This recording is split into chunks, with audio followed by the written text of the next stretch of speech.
Bismillahirrahmanirrahim. Dear students, Assalamu alaikum.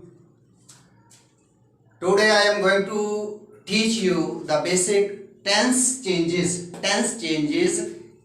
in direct and indirect. So listen carefully. Present indefinite tense, यानी जो first tense है present indefinite tense को हम किस में चेंज करेंगे? पास्ट इंडेफिनिट टेंस में, और पास्ट इंडेफिनिट टेंस को पास्ट परफेक्ट टेंस में। यानी आपने टेंस में आगे की तरफ मूव करना है। प्रेजेंट इंडेफिनिट को पास्ट इंडेफिनिट में और पास्ट इंडेफिनिट को पास्ट परफेक्ट में। ठीक है, ये तो आपको टेंस का पता होना चाहिए कि कौन सा टेंस कौन से टेंस में चेंज होगा। आपने इस तरह लेकर इसकी तैयारी करें। अब देखें, प्रेजेंट इंडेफिनिट टेंस में हम कौन सी फॉर्म ऑफ वर्ब लगाते हैं? V1। ठीक है, तो आपने अगर V1 लगी हो, फर्स्ट फॉर्म ऑफ वर्ब लगी हो, इट मींस ये प्रेजेंट इंडेफिनिट टेंस का सेंटेंस है। तो आपने उसको पास्ट इंडेफिनिट में चेंज करना है। आपने वहां पर V1 की जगह V2 लगा देनी है, यानी फर्स्ट फॉर्म की जगह सेकंड फॉर्म लगा देनी है। अगर ऑलरेडी सेकंड फॉर्म लगी हुई है, इट मींस ये पास्ट इंडेफिनिट का सेंटेंस है और उसको आपने पास्ट परफेक्ट में चेंज करना है। इट मींस आपने V2 को हैड प्लस V3 में चेंज करना है।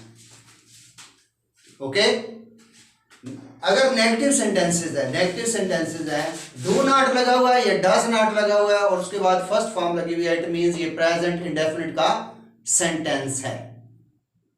तो आपने क्या करना है?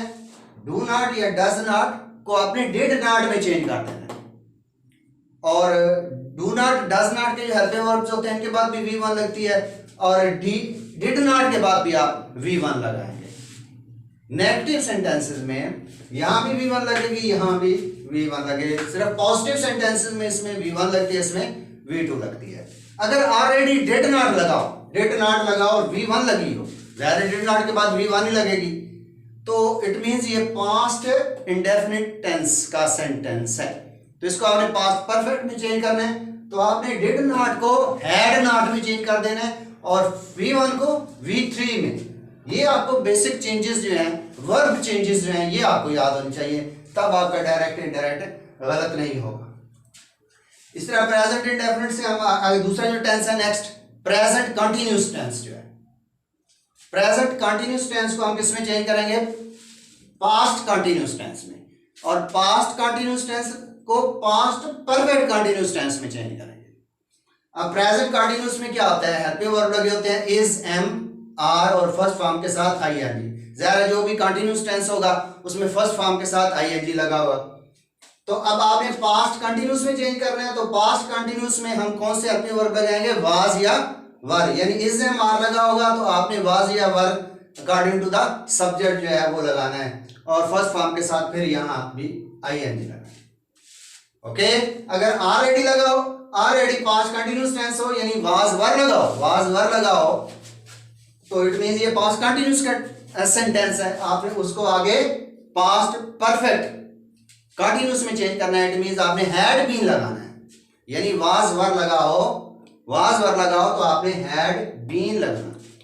ठीक है, और उसके बाद आगे ये टेंसेस जो होते हैं ये आगे किसी टेंस में चेंज नहीं होते। आगे तीसरा देखें, present perfect tense. Present perfect tense past perfect tense में चेंज होगा, और पास्ट परफेक्ट टेंस आगे किसी टेंस में चेंज नहीं होगा। प्रेजेंट परफेक्ट टेंस में हम क्या लगाते हैं? हैज हैव लगाते हैं और थर्ड फॉर्म ऑफ वर्ब लगाते हैं। तो आपने अगर हैज हैव देखें तो आप उसको हैड में चेंज कर दें, और उसके बाद थर्ड फॉर्म। ज़ाहिर है प्रेजेंट परफेक्ट टेंस में भी थर्ड फॉर्म लगती है, यहाँ भी थर्ड फॉर्म लगती है, तो आपने सिर्फ हैज और हैव को हैड में चेंज कर देना है।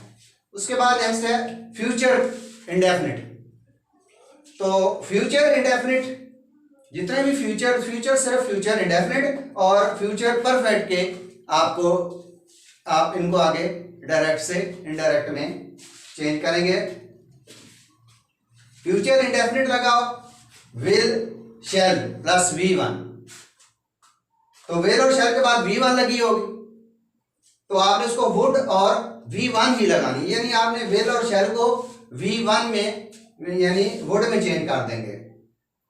तो इसके बाद फ्यूचर परफेक्ट जो है उसमें विल और शैल प्लस हैव लगा होता है, प्लस थर्ड फॉर्म लगी होती है, और आपने इसको वुड हैव, यानी विल और शैल, ये फ्यूचर बड़ा इजी है जिसमें आपने विल और शैल को वुड में चेंज करना है। बाकी के भी future indefinite, future perfect, future continuous tense, future perfect continuous tense, जितने ये हैं, future indefinite tense, future continuous tense,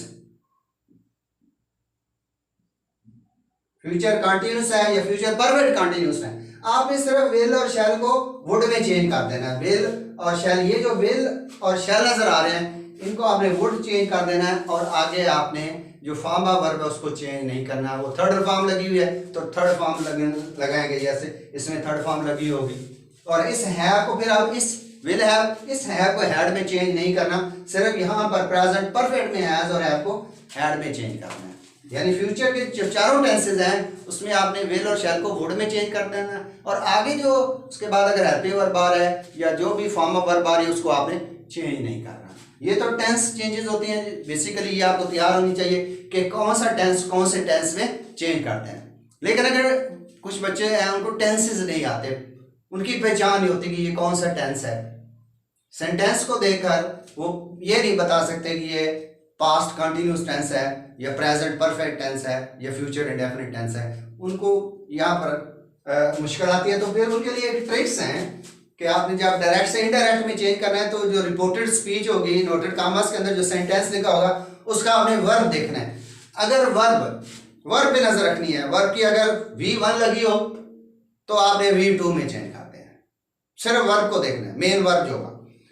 अगर V2 लगी हुई है तो उसको हैड लगाकर V3 में चेंज कर देना है। बस इस तरह एक बना लें, लेफ्ट साइड पे ये लिख लें और ये आपके इसको याद कर लें कि हमने किसको किस में चेंज करना है। अगर V2 लगी हुई है तो उसको हैड प्लस V3 में आपने चेंज कर देना। ओके, अगर इस एमआर लगा हुआ है तो आपने वाज वर्ब में चेंज कर देना है। यानी यहाँ तो मेन वर्ब को चेंज करना है, लेकिन यहाँ ये हेल्पिंग वर्ब है। यहाँ से लेकर यहाँ पर ये सारे जो हैं, यहाँ से लेकर यहाँ तक ये हेल्पिंग वर्ब की लिस्ट है। जब हेल्पिंग वर्ब हो तो हेल्पिंग वर्ब के बाद आपने हेल्पिंग वर्ब को, ये भी हेल्पिंग वर्ब है लेकिन इसमें कुछ चेंजेस है। ये जो सारे हेल्पिंग वर्ब है इनको आपने इस एमआर के बाद डेफिनेटली मेन वर्ब भी लगा होगा, आपने इसको इसमें चेंज कर देना। इस एमआर को वाज वर्ब में चेंज कर देंगे। सिर्फ वाज वर्ब लगा हुआ है तो हैड बीन में चेंज कर देंगे, और विल और शैल को वुड में चेंज करेंगे। आगे उसके बाद जो फॉर्म ऑफ वर्ब है वो आपने चेंज नहीं करनी। अब यहाँ पर देखें, डू नॉट और डज नॉट को आपने डिड नॉट में चेंज कर देना, और V1 इधर भी V1 इधर भी V1, और डिड नॉट प्लस V1 लगी हो उसको हैड नॉट प्लस V3 में चेंज कर देना। ये तो बेसिक टेंस चेंजेस थी। बात करते हैं कुछ सिंपल सेंटेंसेस होते हैं, प्रेजेंट के भी होते हैं, पास्ट के भी होते हैं। तो उनमें भी अगर मतलब he is a good boy, is लगा हुआ तो आपने उसमें he was a good boy, यानी इज एमआर लगाओ। अगर टेंस नहीं है, सिंपल सेंटेंसेस हैं जो आपने 9th क्लास में टेंसेस से पहले पढ़े थे, यूज ऑफ इट देयर में जो सेंटेंसेस थे, use of has, have, use of is MR, was, तो उनमें भी अगर आप टेंस नजर नहीं आ रहा लेकिन वैसे आपको उसमें कोई is MR, was were, has, have लगा तो उनको आपने, अगर इज एमआर है तो आपने उनको वाज वर में चेंज करना है, और वाज वर को हैड बीन में चेंज करना है, और हैज हैव को हैड में चेंज करना है।